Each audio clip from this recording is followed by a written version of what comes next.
우리 잠언 공부하는 데에 이제 잠언 어려운 점이 뭐냐 하면은 1장에서 9장까지는 비교적 괜찮은데 10장 이후는 이렇게 금언들이 끊어지잖아요. 연속이 되지 않기 때문에 그 문맥을 정해놓고 설교하기가 어렵게 돼 있습니다. 그래서 이제 10장 이후는 금언들이 이렇게 끊어지기 때문에 문맥을 정하지 못해서 설교가 아마 제일 어려운 부분 중에 하나일 텐데 따라서 10장 이후는 그 성경 공부를 한다거나 설교를 하기가 굉장히 어렵습니다. 그래서 하나씩 끊어진 금언들을 주제별로 모아가지고 이해를 해야 되는데 여러 해 전에 침신의 이형원 교수님이 그 주제들만 모아가지고 이렇게 분류를 해놨어요. 그래서 요거를 여러분 하나씩 나눠드려야 될 것 같습니다. 이제 그 10장 이후는 다 공부 못하니까. 잠언 공부를 하는데 비교적 시간이 지금 많이 들어가고 있는데 10월 중에는 욥기를 하고 11월 중에는 전도서까지 공부를 마쳐야 되겠는데요. 이 지혜가 무엇인가, 지혜서가 무엇인가, 사실은 잠언에 대해서 얘기하고 있는 거예요. 쭉 잠언 공부를 하고 있는 건데 지혜가 무엇인가, 이 의라는 거, 보응의 원리라는 것이 정리가 돼야 욥기 전도서가 다 이해될 수 있어요. 그러니까 이 기본적인 것을 이해하는데 시간이 좀 들어가고 있는 것은 좀 양해해 주시기 바랍니다. 우리 교재를 보면서 두 가지 지혜에 대해서 공부하는 것이 이제 순서가 됐습니다. 교재를 어디를 보냐 하면은 34쪽을 보게 되면 이제 지혜서는 어떤 책인가 하는 것을 살폈고 지혜는 무엇을 의미하는가 하는 것을 살폈는데 지혜서를 공부할 때에 그 지혜서의 분류까지 했어야 되지만 지혜서 다음에 지혜란 개념을 정리를 해야 지혜서 자체가 이해되기 때문에 좀 순서가 지혜서 했다가 지혜 했다가 다시 지혜서로 돌아오게 되는데요. 뭐 이야기인즉슨 간단합니다. 지혜서라고 불리는 책이 이제 세 권인데 잠언하고 욥기, 전도서 이렇게 할 때에 요거를 실천지혜라고 부르고 실천적 지혜, 실천지혜, practical wisdom, 실천지혜 이렇게 부르고 이것을 사색지혜 이렇게 부른다는 것입니다. 분류가 괜찮은 것 같아요. 로버트 고르디스란 분이 그 전도서 연구에서 분류하는 게 제가 조사하기로는 가장 처음이었던 것 같은데요. 1960년대인가 이렇게 분류했는데 제가 보기에는 이 분류를 알아두는 것이 굉장히 유익하다고 생각됩니다. 왜 그러냐면 잠언은 뭔가 그 세우는 책이잖아요. 잠언을 이제 신경 써서 읽어야 되는 거죠. 그동안은 뭐 별 생각 없이 읽었다 하더라도 젊은이의 그 인격을 형성하려는 거거든요. 바른 가치, 바른 삶의 태도, 또 그렇게 살 수 있는 능력 이런 거를 세워주려고 무진장 애를 쓰는 책이에요. 1장에서 9장은 교훈하는 형식으로 그렇게 하고 있고 10장 이후는 금언 형식으로 뒤에 30장 넘어가면 또 조금 달라지지만 어쨌든 그 사람을 세우려고 바른 가치관을 정립해 주려고 애를 쓰는 것이 잠언입니다. 근데 모든 문명마다 그 젊은 세대 또는 그 사회의 구성원들이 자기만 알지 않고 이런 그 이타적인 삶의 태도, 사회에 공헌하는 삶의 태도를 갖추도록 그 모든 문명이 노력을 했죠. 예를 들면 동양의 이제 공맹 사상 같은 것도 그렇고요. 한마디로 바로 살라는 거거든. 이제 공맹 사상도 인의잖아, 인의. 인의. 그러니까 바로 살고 다른 사람을 생각하고 하는 그것을 가르쳤던 것이고, 무슨 메소포타미아나 이집트의 교훈들도 이렇게 바로 사는 게 뭔가 이렇게 가르치려는 것인데, 그런 그 여러 문명에 나오는 이제 사회 교육 사상에 해당하는 것이 잠언이라고 볼 수 있어요. 잠언은 구약 성경은 구속사를 이끌어가는 책이지만은 그 안에 다음 세대를 위한, 또 이 사회의 미래를 위한 정신적인 가치를 이렇게 세우려는 그런 책이 한 권 들어가 있는 것이 잠언. 공맹 사상은 그게 전부라고 할 수 있지만은, 그래서 그게 들어가 있는데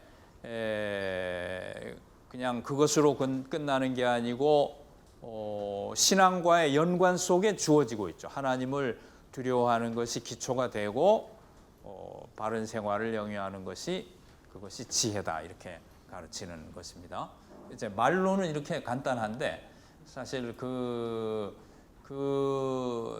잠언이라든지 지혜가 형성된 것은 굉장히 오랜 기간이고, 또 그것을 우리 설교자들이 소화해서 우리 청중에게 그런 가치를 심고 그런 인격을 형성하게까지 가르치는 데는 엄청난 또 노력이 들어가는 거고, 말은 간단한데 그 텍스트의 깊이가 그렇게 있는 거고, 또 그 텍스트의 깊이를 오늘 청중에게 전달하는 데는 우리 설교자들이 죽어나는 거지. 또 엄청난 노력이 들어가는 거예요. 그러니까 복음이라든가 성경의 진리는 한마디로 말하면 심플은 심플인데 painfully simple. 이 발음이 시원찮아 미안한데 고통스러울 정도로 단순한 거야. 고통스러울 정도라는 게 잠언 한 금원 하나하나 형성되는데 오랜 역사와 고통이 들어간 거고, 그걸 압축 파일을 해제하는 거지.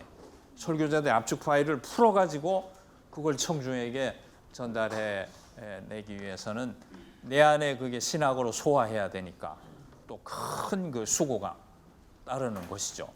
자, 어쨌든 그래서 잠언은 세우는 책입니다. 그래서 실천지에 practical wisdom, 이렇게 살아라 하는 것인데 비해 가지고 여러분이 욥기나 전도서 읽어보면 사뭇 다르잖아요, 분위기가. 지혜서로 분류해 놓으니까 같은 동네인 줄 알게 됐지, 뭐 전혀 다른 책인 줄 알았는데 이렇게 뒤져보면 욥기와 전도서는 이런 그 잠언이 말하는 도덕 질서, 하나님이 우주에 만유인력 법칙 심어놓은 것처럼 의라는, 지혜라는 도덕 질서를 우주에 심어놓았는데, 욥기 전도서의 저자들도 다 뭐 욥기의 저자를 욥이라고 하고 전도서의 저자를 솔로몬이라고 하면, 솔로몬이라고 딱 하고 있자니까 정확치는 않지만 전부 잠언에 대해서 충분히 알고 있는 사람들이에요. 충분히 잠언을 소화하고 정말로 고통스럽게 소화한 사람들이에요. 욥도 그렇고 욥의 친구들도 그렇고 대가들이죠. 당시에 지혜 사상의 대가들이에요. 잠언을 충분히 소화한 사람들인데, 욥기와 전도서는 이제 그 의라는 큰 도덕 질서가 있다는 그 사상에 대해서 상당한 정도로 회의하는 거죠. 안 그런 것 같다는 거야. 안 그런 것 같아. 지금 내 앞에 닥친 삶의 현실, 실존은 그게 꼭 그렇지 않다는 거죠. 두 개의 고민이 거의 비슷해요. 욥기는 고통의 문제를 주로 다루고 있고 고통의 문제를 지혜의 관점에서 다룬 거지. 우리 새벽 기도하고는 조금 다르죠. 우리 새벽 기도는 무조건 고쳐달라는 거 아니야. 그냥 고쳐주세요. 뭐 내 도덕적인 무슨 과거 이런 거 큰 관심이 없고 옛날에 이스라엘 주변에서 바알한테 기도할 때 그 유사하지 않았을까 그런 생각이 들 정도로 우리는 의라는가 지혜라는 관점에 많이 관심 갖지 않고 문제 해결만을 위해서 다분히 이렇게 많이 기도하고 애쓰면 하나님이 감동을 받아서 들어주시지 않겠나 그런 점도 어느 정도 있어요. 그러나 그렇게만 매달리는 건 바른 건 아닐 텐데 이 욥기와 전도서는 인간에게 다가온 고난을 이제 지혜 사상의 관점에서 고민하는 거지. 지혜 사상의 관점에서. 그러니까 이 이스라엘은 이 의라는 그 사상이 머릿속에 꽉 박혀 있었다고 볼 수 있습니다. 머릿속에. 그러니까 하나님을 믿는다고 할 때 하나님의 존재나 내 어려움을 에서 나를 구해줄 분으로 정도만 인식하는 게 아니고 이 우주를 의로 통치하는 분이라는 그 하나님의 속성에 대한 믿음이 같이 있었던 거예요. 이스라엘은. 우리는 조금 그렇지 않죠. 이 의에 대한 관심이. 그러니까 하나님을 믿는다 할 때 존재와 그분의 전능성과 그분의 의로운 통치함과 그분의 자비와 사실은 하나님을 믿는다고 할 때 예수님을 믿는다고 할 때 그 믿는다는 내용은 네 가지가 들어가야 되는 거예요. 네 가지가 들어가야 되는데 우리는 아마 1, 2번 정도 의에 대해서는 큰 관심이 없는 편이죠. 그리고 별로 자비하지 않으시다고 생각하는 것 같아요. 좀 우리는 느낌이. 그런데 이 하나님의 그 크심, 거룩하심, 선하심 이 내용이 다 들어가야 되는데 구약의 신앙은 이걸 다 포함하고 있는 것이죠. 자, 어쨌든 간에 의에 관한 질문을 이제 욥기와 전도서는 하게 되는 것입니다. 그래서 여기 교재를 보면 이제 설명이 되어 있으니까 지금 설명드린 거에 도움이 될 텐데요. 자, 실천적 지혜서를 둘로 분류하면 실천적 지혜는 뭔가 하면 실제적인 기조, 즉 의로운 삶을 살도록 권면하는 것. 그래서 이것을 경험지혜라고도 부르고 처방지혜라고도 부른다는 것입니다. 레시피. 그러니까 이 음식을 만들려면은 레시피가 있어야겠죠. 재료를 어떻게 배합해 가지고 맛있는 음식을 맛있고 영양가 있는 음식을 만들려면 이렇게 해야 된다는 그 이제 요리책, 뭐 처방전, 이런 가이드 라는 것이 이제 그 요리 이제 가이드가 되겠는데 삶을 아주 맛있고 좋은 요리로 만들어내기 위해서는 잠언을 따라야 된다는 거죠. 그러니까 처방지혜 이렇게 부르는 것이고요. 또 하등지혜라고도 불러요. 하등지혜, lower wisdom. 이걸 고등지혜라고 부르고. 하등 고등은 수준이나 질이 낮다는 것이 아니고 뭐 1차 지혜, 2차 지혜 이런 거에 해당하는 말입니다. 여러분 혹시 구약 총론 배우면서 이제 본문 비평 이런 거 했지 모르는데 비평하면 하등 비평, 고등 비평 이렇게 나눠지는 건 들어봤죠? 예, 하등 비평, 크리티시즘. 예, 우리는 이걸 많이 배울 그 시간적인 여유가 없는데 하등 비평은 뭐고 고등 비평은 뭐예요? 우선 어느 게 좋은 거예요? 예, 하등 비평. 낮은 걸 좋아하시네요. 겸손해 좋아해. 그 하등 비평은 우리 편이야. 우리도 해. 근데 고등 비평은 따라가면 안 되죠. 예, 이건 합신과 저 한신이라고 그러나? 예, 한신 저 기장측을 나누는 그 이제 기준 시금석이 되는 게 고등 비평이라고 할 수 있죠. 고등 비평에는 어떤 것들이 있어요? 예, 문서설, 뭐 양식 비평, 전승사 비평 이런 것들이 있고, 하등 비평이라는 거는 본문 비평을 말하는 거예요. 본문 비평. 이건 textual criticism. 여기는 뭐 문서설, 양식 비평, 이제 전승사 비평 하는데, 왜 이건 괜찮고 이건 안 되는 겁니까?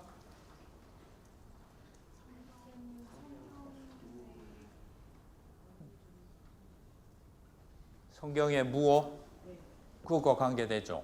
성경의 영감.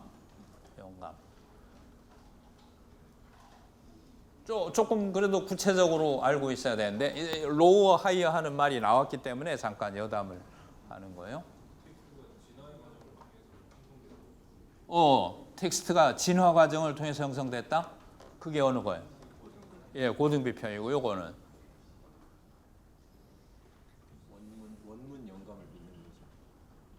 원문의 영감을 믿는 거. 그러니까 지금 가지고 있는 우리 성경 텍스트가 있죠. 지금 가지고 있는 텍스트가 어느 거예요? 개역 개정이에요? 킹 제임스 버전? 어느 거예요? 마소라 텍스트야, 마소라 텍스트. 마소라 텍스트가 기준이에요. 5세기에서 10세기에 마소라 학자들이 했지만 이제 칼빈이라든지 루터라든지 그거를 우리가 받은 received text, 우리가 하나님께로부터 받은 텍스트라고 생각합니다. 그러면 하등 비평은 뭔가 하면 요 받은 텍스트, 그러니까 지금 박 전사님 얘기하신 것처럼 요 마소라 텍스트가 원문에 제일 가깝다고 보는 거예요. 원문에 가깝다고.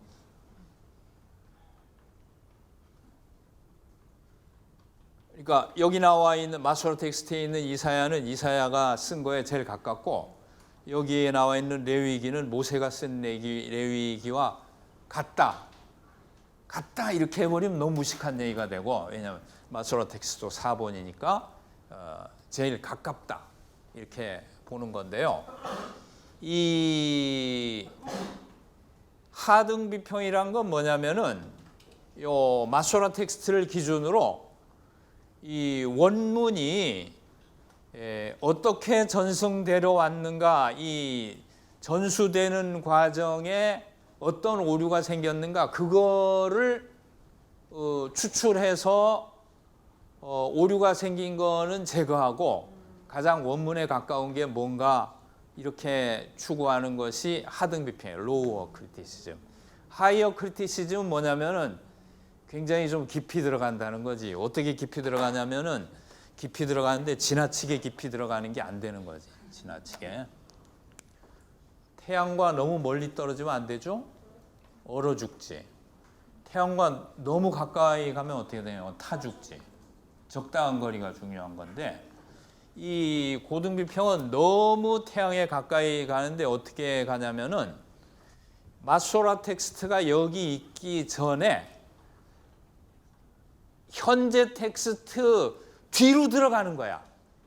로어 크리티시즘은 이 텍스트 있는 데서부터 그 앞에만 다루는 거야. 원문이 있는 데서 그다음 이 필사할 때 전승된 것만, 원문을 일단 여기 이상 묻지를 않는 거야. 여기서 끝 하고는 어떻게 전수됐냐만 따지는데, 고등 비평은 지금 있는 텍스트의 리터러리 히스토리, 그 문학적 역사를 따지는 거야. 이게 어떻게 해서 여기까지 발전해 왔는가. 이런 JEDP라는 문서들이 원래 있었는데 이게 어떻게 합쳐져서 여기 들어왔다든지, 이사야는 1, 2, 3 이사야가 합쳐서 들어왔다든지, 요 현재 우리가 가진 성경의 기원을 뒤로 추적해 들어가는 거야. 하면 안 될 짓을 하는 거지. 그러니까 들어가다 보니까 지금 텍스트는 우연히 짜집기 돼가지고 이렇게 된 그 잡동사니, 복잡한 잡동사니가 됐다고 이렇게 보는 거예요. 19세기 말에 문서설 나왔을 때는 성경 연구가 완료된 줄 알았어. JEDP 탁 나오니까 그림이 너무 아름답고. 근데 이러다 보니까 교회가 성경을 잃어버리게 돼. 성경을 막 찢어가지고. 문서설 다음에 양식비평이나 전승사 이런 것들은 이 덩어리도 크다는 거지 제2도 너무 복잡하다는 이거보다 더 작은 걸로 잘게 쪼개야 된다. 아주 구전 조그만 전승에서부터 쭉 발전해서 제2가 됐고 쭉 발전해서 뭐 P가 됐고 이것이 합쳐져서 모세오경이 됐고 이렇게 하는 거니까 문서설이나 양식비평은 하고 진화론은 같은 시대의 쌍둥이지. 예. 생물이 아메바에서부터 인간에까지 원숭이를 거쳐서 인간에까지 진화했다는 거라 성경이 아메바 같은 작은 파편, 신명기 6장 같은 그런 작은 고백에서부터 쭉 발전해서 JEDP가 되고 오경이 됐다는 거니까 이 복잡한 과정을 거쳐서 이렇게 왔다는 지금 텍스트 뒤로 들어가는 거죠. 아무 근거가 없어요. 이런 문서가 어디 남아있는 것도 없는데 천재들이니까 차 뒤로 가가지고 이렇게 해서 아주 아름다운 그림을 한 서너 차례 확 그려낸 것이 이제 문서설, 양식비평, 전승사비평 이런 것들입니다. 그걸 이제 고등비평이라고 부르는 것이죠. 다윈의 진화론 종의 기원이 나온 거하고 벨하우젠의 그 프롤레고메나라는 그 문서설을 집대성한 책이 나온 게 비슷한 때예요. 19세기 말 1840몇 년, 60몇 년 이때. 그러니까 같은 시대 사조가 만들어낸 두 쌍둥이라고 볼 수 있어요. 진화론하고 문서설하고. 막시즘도 그때 나왔고. 그래서 이제 포스트 모더니즘의 시작이라고 그러죠. 막시즘은. 자, 어쨌든 그러니까 이제 로어 하이어 하는 것은 어느 게 좋다는 게 아니고 여기 이런 설명에서처럼 그 이제 다루고 있는 내용을 분류하기 위해서 붙인 이름입니다. 여기 이걸 로어 위스덤, 이건 하이어 위스덤 하는데 좋다 나쁘다가 아니에요. 그냥 이렇게 실천지혜이고 요거는 실천지혜를 알면서도 더 고민을 했으니까 좀 고급 지혜다 이렇게 부르는 것일 따름입니다. 그래서 자 어쨌든 로어 위스덤 하등 지혜라고 부르는데 그 실천 지혜의 기본 사상은 뭐냐면은 보응의 원리입니다. 의롭고 바르게 사는 삶에 번영과 축복이 보상으로 주어지고 악하고 거짓되게 살면 멸망과 저주를 받게 된다. 이게 보응 사상이죠. 너무 간단한 거죠? 너무 간단하고 이거는 이방 사상에도 이런 건 좀 있는 느낌이 들죠? 권선징악 이런 거. 그러니까 이방 사람들 마음속에도 그 하나님의 법칙에 대한 그림자가 있는 거예요. 예수 안 믿는 사람도 양심이 있는 것처럼 그림자가 있어서 어렴풋이 그것을 이해해 가지고 자신들의 그 이런 그 이제 교훈이랄까 도덕 기준으로 가르쳤던 것이죠. 가르쳤는데 성경의 경우는 이것이 영감된 말씀으로 아주 도덕 질서로 이해가 되어서 잠언에 특히 주로 잠언에 또 시편 같은 데도 그렇고 이렇게 그 하나의 경전으로 기록이 되게 된 것입니다. 여기 예를 들면 악인의 집에는 여호와의 저주가 있거니와 의인의 집에는 복이 있느니라. 너무나 명백하게 말하고 있죠. 쭉 제가 그 이제 이런 그 말씀한 것만 찾아본 건데요. 의인의 소망은 즐거움을 이루어도 악인의 소망은 끊어지느니라. 의인은 영영이 이동되지 아니하여도 악인은 땅에 거하지 못하게 되느니라. 지금 이 보응의 원리는 몇 개만 찾아놨지만은 잠언을 한번 가보면요. 교재 어디를 보시냐면 86쪽을 보시기 바랍니다. 86쪽을 보면 지난번에도 한번 봤는지 모르지만 보응의 원리만 따로 다루고 있어요. 이것이 이제 핵심 사상이 되니까 86쪽 보응의 원리 해서 쭉 설명을 하고 87쪽 밑에서 셋째 줄 보면은 의로운 생활을 하는 자에게는 성공과 번영이 따르고 악한 생활을 하는 자에게는 실패와 파멸이 따르는 법칙. 잠언은 의롭게 살 것을 거듭 촉구하면서 보응의 원리를 쉼없이 가르친다 하고는 88쪽에 쭉 예를 쭉 찾아놨습니다. 2장 21절 20절 대저 정직한 자는 땅에 거하고 완전한 자는 땅에 남아있지만 악인은 땅에서 끊어지고 괴율한 자는 땅에서 뽑히리라. 3장 33절 악인의 집에는 여호와의 저주가 있거니와 의인의 집에는 복이 있느니라. 10장 3절 여호와께서 의인의 영혼은 줄이지 않게 하시나 악인의 소욕을 물리시는 등등 이렇게 쭉 1장에서 9장 뿐만 아니라 10장 이후의 금언에도 이런 생각이 계속 나온다는 거예요. 잠언은 그래서 이 보응의 원리, 의로 사는 삶의 원리라는 것이 제일 중요하고 기본적인 사상으로 나와 있다고 보는 것입니다. 89쪽 첫째 줄 보면은 보응의 원리를 말하는 그 구절이 여기 88쪽에 찾아놓은 것뿐만 아니라 그 외에도 수없이 많이 있어요. 거기 그것 중에 제가 찾은 것만 이렇게 제가 다 자세히 읽고 다 찾았다고 생각하는데 여기 이렇게 쭉 4장, 18절, 19절, 10장, 9절, 14절, 16절 이런 식으로 쭉 되어 있는 것을 볼 수 있습니다. 보응의 원리란 말에 대해서 막 거부감이 느껴지나요? 그러실 것 같아서 또 그렇지 않아도 되는 것을 설명하기 위해서 그리스도인과 보응의 원리에 또 길게 설명을 해놨습니다. 우리 개신교도들은 솔라 스크립추라고 솔라 그라티아잖아요.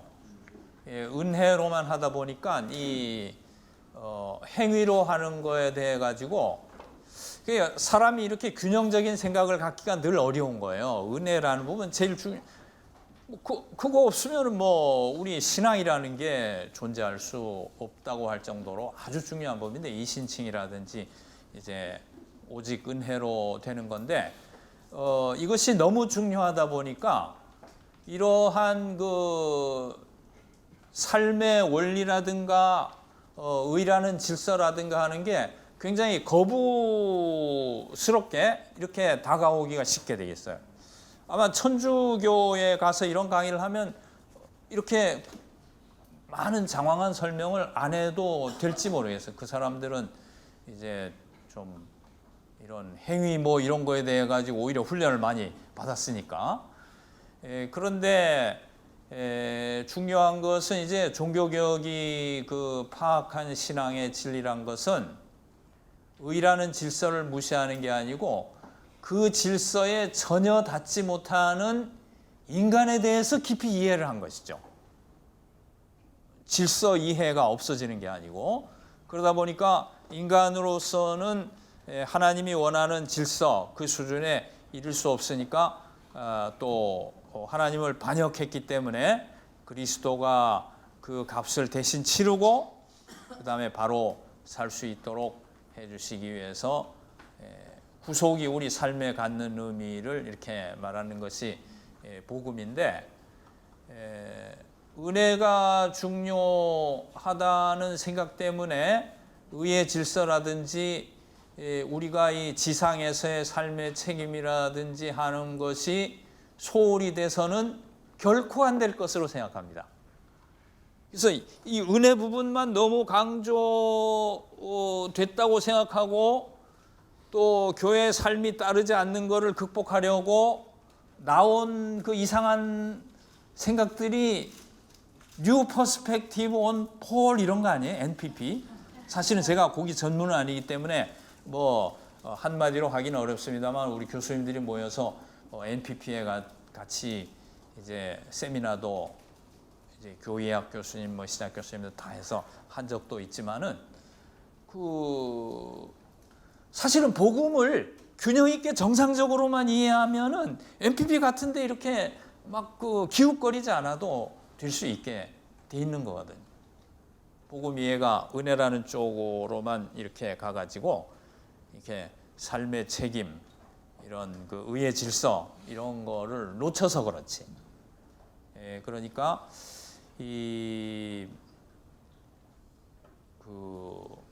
지혜서를 배우면서 의의 질서와 또 우리가 이렇게 의롭고 바르게 살아야 번영과 축복이 있다 이렇게 하는 거에 대해서 이거 뭐 어떻게 우리 개신교 신앙하고 달라진다 이렇게 말할 필요가 없는 거죠. 이제 구원받는 거, 또 타락해서 전혀 무능한 인간이 새 존재가 되어 가지고 어떻게 자신의 인생과 세상에 대해서 책임을 지고 살아가야 될까 하는 것이 보응의 원리가 다시 되는 거니까. 의의 질서, 보응의 원리라는 것은 이신칭의의 기반이 되는 것이고, 그 다음에 기반이 된 다음에 우리가 새 존재가 된 다음에는 또 어떻게 살아야 될까 하는 거에 대한 기준이 되는 것이니까. 그래서 이제 신약 성경에도 보면은 예컨대 마태복음 6장 33절에 너희는 먼저 그의 나라와 그의 의를 구하라 그랬잖아요. 이신칭이 됐으니 너희는 천국 간다 이렇게만 하는 게 아니고 예수님은 그의 나라와 그의 의에 대해서 열렬하게 가르쳤는데 우리는 은혜가 너무 큰 것 같아. 너무 큰 건 맞는데 균형을 못 찾을 정도로 큰 것 같아. 근데 충분히 커야 되는데 우리 리더들은 정신을 차려야 된다는 거죠. 은혜하고는 그 다음 다 잊어버리고 아무것도 안 보이면 안 된다는 거죠. 그럼 예수 믿고 천당밖에 없는 거잖아요. 그렇지 않은 것이죠. 그래서 예수님도 그렇고 사도 바울도 그의 서신마다 앞에 그리스도의 은혜를 말한다면은 어떻게 살아야 될까 하는 거에 반 이상을 침을 튀기고 그냥 자기가 그렇게 살면서 이렇게 전파했잖아요. 그러니까 그 부분 그걸 읽어야 신약 성경도 제대로 재미있게 읽잖아요. 에베소서를 읽든 빌립보서를 읽든 앞에 반 읽고 뒤는 읽히질 않아. 이건 내가 되지도 않는 거 내가 어떻게 이웃을 사랑하나, 어떻게 항상 기뻐하나, 그냥 어쩌다 되겠지. 이 어쩌다 되겠지가 이게 안 되는 거죠. 책임 있게 우리를 갖고 가라는. 그럼 구속사는 신뢰받지 못한 인간에 대해서 다루는 거야. 타락한 인간, 부패한 인간, 도저히 하나님 뜻에 순종할 수 없는 인간에 다룬다고 한다면 잠언은 신뢰받는 인간이요. 그러니까 악한 자를 따르지 마라. 내 말을 듣고 의의 길을 가라. 이렇게 교훈을 하는 거잖아요. 신뢰받지 못하는 인간과 신뢰받는 인간이 공존하는 게 성경 안에. 사실은 성경 굉장히 어려운 거예요. 두 개 모순되는 양극이 서로 두 개가 이제 조화롭게 서 있는 게 성경인데, 자, 또 로마서 5장에 보면 죄가 사망 안에서 왕노릇한 것 같이 은혜도 또한 의로 말미암아 왕노릇하여 그리스도로 말미암아 영생에게 이르게 한다. 그런 말씀이 있습니다. 이제 우리 교회 지금 부흥사경회를 하고 있는데 오신 강사 목사님이 어젯밤에 읽어주셔서 야, 로마서도 또 이렇게 이신칭의만 아니라 의로 말미암아 왕노릇하는 세계, 은혜의 세계란 의로 말미암아 왕노릇하는 세계. 그러니까 의라는 것은 그냥 우리와는 멀리 있는 이러한 세계가 아니고 바로 우리 삶에, 우리 그리스도인의 삶에 뗄래야 뗄 수 없는 이런 것으로 우리 앞에 있는 것이죠. 그래서 여기 잠언에 설명할 때도 의인은 은혜 우산 아래 활용되는 그 설명을 드렸죠. 그 율법의 제3용도가 우수스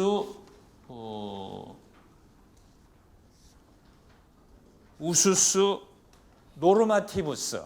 그러니까 이제 율법이라는 것이 처음에는 그리스도께 인도하는 모학 선생이지만 그 다음 단계에서는 거듭난 새 존재가 어떻게 살아야 되는가 하는 그 삶의 방식을 얘기해 주는 거니까 율법은 여전히 우리에게 중요하고 살아있는 거잖아요. 율법주의가 잘못된 것이지.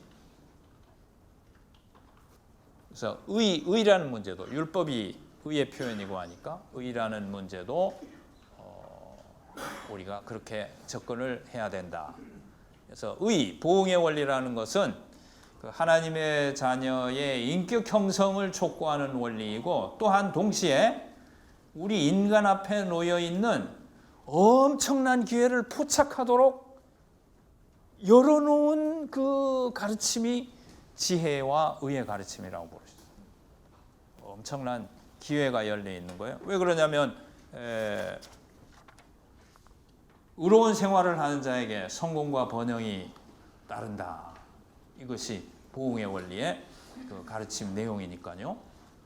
잠언에 보면 생명과 부귀와 장수와 모든 것, 평강과 기쁨 이런 것들이 의의 생활 속에서 나온다 이렇게 말하고 있습니다.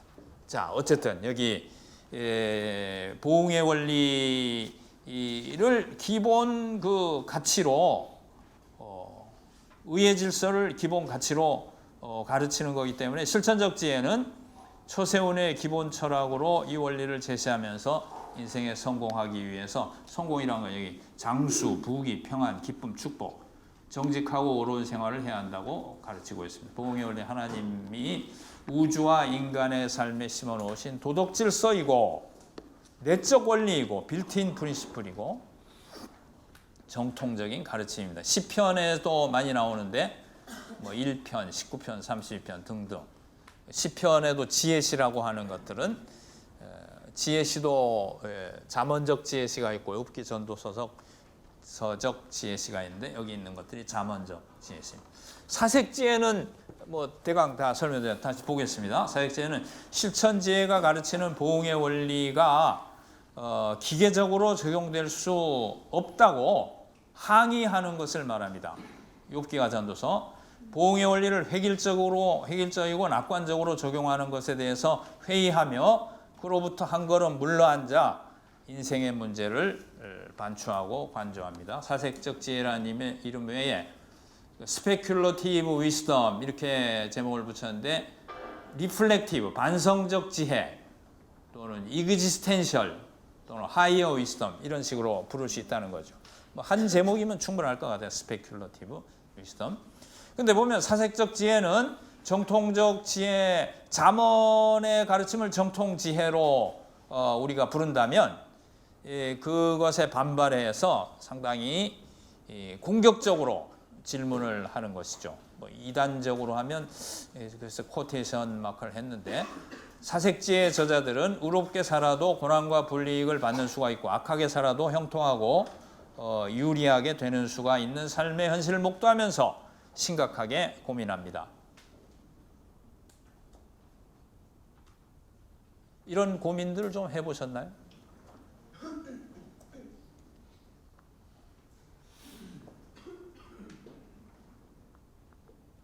그러니까 하나님이 근데 이스라엘은 이 고민이 굉장히 깊었던 거예요. 왜냐하면 이스라엘 신앙의 내용 속에는 하나님은 의로운 분이다라는 것이 딱 들어있었기 때문에 뭐 율법을 받을 때부터 이 의식이 있었는지 모르겠어요. 율법의 규례란 게 미슈파팀이거든. 정의로 번역되는. 그러니까 율법 자체를 그 의의 성육신으로 봤다고요. 하나님의 도덕 질서를 어떻게 구현할 것인가 하는 게 율법이니까. 사회를 어떻게 이룰 것인가. 개인도 그렇지만 그 사회 어떤 사회를 이룰 것인가 하는 것이 이스라엘의 신앙 내용이었기 때문에 이 관심이 굉장히 많았어서 그 이스라엘 안에 이제 통치자들이라든가 힘 있는 자들이 약한 자들을 착취하거나 하는 거 보고 굉장히 괴로워했고, 그 다음에 그 하나님도 모르는 이방인들이 와서 이스라엘 땅을 유린하는 거에 대해서 너무 이해가 안 됐던 거예요. 하나님이 의로우신 분인데 왜 이것을 이렇게 놔두나. 그래서 그런 고민을 굉장히 많이 한 것이 구약 이스라엘입니다. 그 고민을 이해해야 성경 많은 부분이 이해될 수 있게 돼 있어요. 욥기 전도서뿐만 아니라 뭐 예레미야, 스바냐, 하박국은 전체가 그 고민이거든. 하박국 이런 것들. 또 뭐 말라기도 다소 그렇고, 아모스 물론 그렇고. 그래서 이것을 신정론의 고민이라고 합니다. 신정론. 신정론이란 말 들어보셨나요? 신정론. 그러니까 욥기 전도서는 신정론의 고민이라고 볼 수 있어요. 하나님은 의로우신가? 하나님이 의롭다는 건 믿음 내용인데 살아보니까 하나님이 정말 의롭게 통치하시나 당장 닥쳐오는 것은 그게 이해되지 않을 때가 많은 것이죠. 하나님도 믿고 신학교도 왔고 한데 이렇게 우리 중학교, 고등학교 동창들은 교회도 안 나오는데 잘 나가고 공무원 임용시험도 탁탁 붙고 하는데 나는 왜 이렇게 지금까지도 교회 사례도 뭐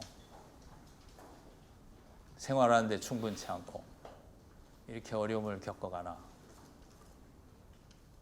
다행히 우리 그 코리안들은 그런 그 심각한 고민을 안 하는 것 같아요. 그냥 그러려니 무더니 하면서 그냥 새벽기도 하면서 이겨나가고. 근데 하여간 이스라엘은 이 고민을 많이 해서 신정론의 고민을. 한번 보겠습니다. 강도의 장막은 형통하고 하나님을 진노케 하는 자는 평안하니 하나님이 그 손에 후히 주심이라. 욥기인데요. 강도의 장막이 형통한다는 거예요. 이게 어떻게 된 거냐는 거지. 하나님을 진노케 하는 자가 평안하고. 어찌하여 악인이 오래 살고 수를 누리고 세력이 강한가. 그 씨라는 건 자손들이 그들 앞에 굳게 서고 자손이 그들 목전에 그러하구나. 그 집이 평안하여 두려움이 없고 하나님의 매도 그 위에 임하지 않는 것 같다. 특별히 12장과 21장이 그 욥의 말인데, 욥이 그 하나님의 도덕 질서에 대해서 굉장히 이해되지 않는다. 이런 질문을 하는 것입니다. 그다음 전도서, 세상에 헛된 일이 일어나니 곧 악인의 행위대로 받는 의인도 있고 의인의 행위대로 받는 악인도 있는 것이라. 내가 이르노니 이것도 헛되도다. 그러니까 악인은 악인의 행위대로 받아야 도덕 질서가 성립하는 거잖아요. 그 단순한 도덕 질서가. 또 의인은 의인의 행위대로 받아야 되는데 의인이 마치 악인처럼 이렇게 그 실패를 많이 겪기도 하고, 또 악인이 마치 의로운 행동을 한 것처럼 형통하기도 하고, 이런 것들이 자꾸 목도가 되니까 이게 괴롭다. 또 많습니다. 7장 15절에도 있고, 그 다음에도 또 많습니다. 그 뭐 욥기 9장에도 나오고 19장에도 나오고 전도서 9장에도 나오고 지혜에서 밖에도 나옵니다. 한번 보실래요? 하박국서 1장 13절 보면, 어찌하여 거짓된 자를 방관하시며 악인이 자기보다 의로운 사람을 삼키는데도 잠잠하시나이까. 거짓된 자를 하나님이 가만두시는 것 같고 악인이 자기보다 의로운 자를 삼키는데도 하나님은 그냥 모른 채 하시는 것처럼 보이는데 이해가 안 되는 거다는 거예요. 이해가 안 되는 고민하는 거죠. 이건 아주 깊은 고민의 책이에요. 욥기 전도서는. 하나님을 믿는데 이해되지 않는 부분에 대해서 고민하는 거예요. 하나님이 단순하신 분이 아니죠. 하나님은 이렇게 우리 지혜를 훨씬 뛰어넘는 분이시기 때문에, 대답부터 말한다면 우리가 다 이해할 수 없어서 이런 고민들이 생기는 것입니다. 궁극적으로는 하나님의 의의 통치가 성립한다는 걸 보여주시는데 짧은 시간 동안 우리가 살아가는 동안은 이해 안 된다는 게 많다는 거지. 그거를 알고 살아야 된다는 거예요. 예레미야 12장 1절을 보면 그러나 내가 주께 질문하옵나니 악한 자의 길이 형통하며 패역한 자가 다 평안함은 무슨 까닭이니까? 이런 버릇없는 질문이 어디 있나요? 왜 그러시는데요? 막 이렇게 하는 건데 그 버릇없고 참남한 질문을 다 허용하셨어요. 해라. 너희들 고민한다. 다 듣고 시간이 지나기까지 이제 기다리게 하시고 하나님의 이렇게 길과 하나님의 지혜의 높음을 이제 보여주시는 건데요. 그런데 사색지혜는 단순히 반항하며 질문만 하는 것은 아니고 질문 후에는 인간의 이해 너머에 있는 그 하나님의 지혜가 있다는 것을 결국은 가르쳐 주세요. 욥기도 그렇고 전도서는 답이 없는 것 같은데도 전도서도 답을 가르쳐 주고 있어요. 참 둘 다 어려운 책이에요. 그러니까 욥기와 전도서는 고민하는 책, 물론 고민만은 아니고 우리 한계, 믿음의 한계를 넘어서서 하나님이 우리를 보호하신다는 거, 그리고 우리가 이해할 수 있는 한계를 넘어서서 하나님이 지혜로 다스리신다는 것을 가르쳐 주는 것이 욥기와 전도서이죠. 그러니까 어려운 책이라고 할 수 있죠. 생각해야만 이해할 수 있는 책입니다. 시편에서는 37편, 49편, 73편, 139편이 사색지혜로 분류됩니다. 그러니까 이런 것들은 37, 73 같은 건 37은 물론 실천지혜 부분도 있어요. 37, 73 이런 거 읽어보면 그 욥기와 전도서하고 비슷한 분위기로 나가는 걸 알 수 있죠. 그럼 이제 저 잠언하고 욥기 전도서를 이렇게 그 성격을 이렇게 구별하면 이해하는데 좀 도움이 되죠? 요건 그냥 집을 세우려고 처방을 주는 것이고 맛있는 인생을 만들기 위해서 좋고 성공적인 인생을 만드는 처방을 주는 것이고 이것은 더 깊이 있고 성숙한 인생을 만들기 위해서 단순한 도덕 질서가 드러나지 않고 이해되지 않는 그런 시간이라 하더라도 기다리면은 하나님의 그 깊은 경륜을 가르쳐 주신다는 거, 보여주신다는 것을 이렇게 말씀해 주시기 위해서 가르쳐 주시는 것입니다. 잠깐만 그 예와 비슷한 걸 얘기하고 쉬는 시간을 갖을게요. 제가 어디 어디 프로그램에서 봤는지 하는데 빌 게이츠가 어느 고등학교에 가서 강연을 했습니다. 강연을 했는데 이제 자기 모교인지 고등학생들에게 강연하는데 10가지 그 인생의 요령을 강의해 줬어요. 근데 뒤에 8개는 제가 다 잊어버렸고 앞에 1, 2번이 굉장히 인상적이었어서 기억하고 있는데 첫째가 뭐냐면은 야 너희들 도서관에 앉아있는 네 친구를 비웃으면 안 된다. 왜 그러냐면은 나중에 그 친구가 내 직장 상사가 되어 있을지도 모르니까. 그러니까 성실히 공부해야 된다는 거죠. 그게 첫 번째 지혜고요. 두 번째는 세상은 항상 공정하지만은 않다는 것에 익숙해져라. 항상 페어하지는 않다는 거예요. 뭐 이렇게 열심히 했는데 잘 안 되기도 하고 또 조금 못한 사람이 잘 될 수도 있고 항상 페어하지 않다는 건데 익숙해지도록 하라. 1번은 실천지혜에 해당하죠. 2번은 사색지혜고. 빌 게이츠가 우리 강의에 들어온 적이 없는데 없으리라고 생각되는데 근데 그 책을 많이 읽은 이렇게 지혜자는 이런 균형적인 시각을 갖는 것 같아요. 그러니까 실천지혜가 주는 교훈이 중요하고 특히 우리 젊은이들에게 그다음에 욥기 전도서라는 사색지혜가 주는 교훈 역시 중요합니다.